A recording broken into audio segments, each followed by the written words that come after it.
ಕಾಂಗ್ರೆಸ್ ಸರ್ಕಾರದ ಮುಖ್ಯಮಂತ್ರಿನ ಮಾಡ್ತಾ ಇದ್ದಾರೆ. ಅದಕ್ಕೆ ನಾವು ಮುಖ್ಯಮಂತ್ರಿಗೆ ನಾವು ಮೊನ್ನೆ ಹೇಳಿದ್ರಿ ಕರಿಮನಿ ಮಾಲೀಕ ಯಾರು ಅಂತ ಹೇಳಿ, ನಾನೇ ಅಂತ ಹೇಳಿದ್ರಿ. ಇವತ್ತು ನಾಚಿಕೆ ಆಗ್ಬೇಕು, ಸರ್ಕಾರಕ್ಕೆ ಮಂತ್ರಿಗಳಾಗಿದ್ದಾರೆ, ನಾಚಿಕೆ ಆಗ್ಬೇಕು. ಅವ್ರ ಮಂತ್ರಿನ ಕಾಪಾಡಕ್ಕೆ ಯೋಗ್ಯತೆ ಇಲ್ಲ, ಮಂತ್ರಿ ಕಾಪಾಡಕ್ಕೆ ಯೋಗ್ಯತೆ ಇಲ್ಲ ಈ ಸರ್ಕಾರದವ್ರಿಗೆ. ಮಾನ ಮರ್ಯಾದೆ ಇಲ್ಲ ಸರ್ಕಾರ. ವೈಯಕ್ತಿಕ ಜವಾಬ್ದಾರಿ ಕೂತ್ಕ ಮಾಡ್ತಾನೆ. ಮಾನ ಮರ್ಯಾದೆ ಇದ್ರೆ ಒಬ್ಬ ಮಂತ್ರಿನೂ ಕೂತ್ಕೋಬಾರ್ದು. ಏನು ಸದನಕ್ಕೆ ಅಗೌರವ ತಂದಿದ್ದಾರೆ. ಒಬ್ಬ ಮಂತ್ರಿಗೆ ಸಹಾಯ ಮಾಡಕ್ಕಾಗಿಲ್ಲ ಅಂದ್ರೆ ಯಾಕೆ ಕೂತ್ಕೊಂತೀರಾ ನೀವೆಲ್ಲ ಮಂತ್ರಿಗಳಾಗಿ?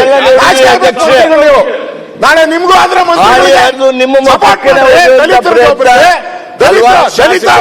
ದಲಿತರ ಎಷ್ಟು ಮಾತನಾಡೋರು ಅವರು ಸಹಿತ ಕಾಗದವನ್ನ ಬೀಸಿದ್ರು. ಈ ಕಾಗದವನ್ನ ಈ ರೀತಿ ಒಂದು ಗುಂಡಾಗಿರಿ ವರ್ತನೆ ಮಾಡೋದನ್ನ ಯಾವ ಕಾರಣಕ್ಕೂ ಈ ಸದನ ಸಹಿಸೋದಿಲ್ಲ. ಇಲ್ಲಿ ಶಿಸ್ತು ಇರಬೇಕು, ಜನರ ಕಾಳಜಿ ಇರಬೇಕು, ಪರಸ್ಪರ ಗೌರವ ಇರಬೇಕು, ಪೀಠಕ್ಕೆ ಗೌರವ ನೀಡ್ತಕ್ಕಂಥದ್ದು ನಮ್ಮ ಜವಾಬ್ದಾರಿ. ಅದು ಕಾನೂನು ಹೌದು, ನಿಯಮನೂ ಹೌದು, ನಮ್ಮ ಕರ್ತವ್ಯನೂ ಹೌದು. ಆದ್ರೆ ಅದಕ್ಕೆ ಧಿಕ್ಕರಿಸಿ ನಡೆದಿರ್ತಕ್ಕಂಥ ಈ ಎಲ್ಲ ಎಲ್ಲಿವರೆಗೆ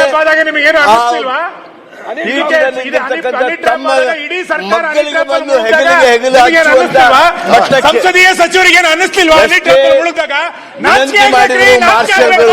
ದೂರ ಸರಿಯದೆ ನಮಗೆ ಸಚಿವ ಸಂಪುಟನೇ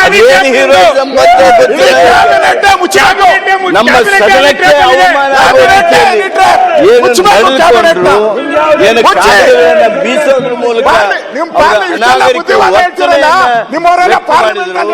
ಅದಕ್ಕಾಗಿ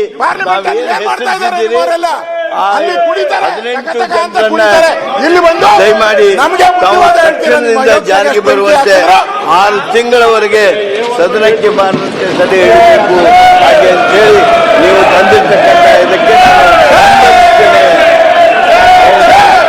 ಈಗ ಪ್ರಸ್ತಾವನೆ ಸಭೆ ಮತಕ್ಕೆ ಹಾಕುತ್ತೇನೆ. ಪ್ರಸ್ತಾವನೆ ಹೀಗಿದೆ. ಮಾನ್ಯ ಸದಸ್ಯರಾದ ದೊಡ್ಡ Nagesh Gowda Patil, doctor Ashwath Narayan, S R Patil, B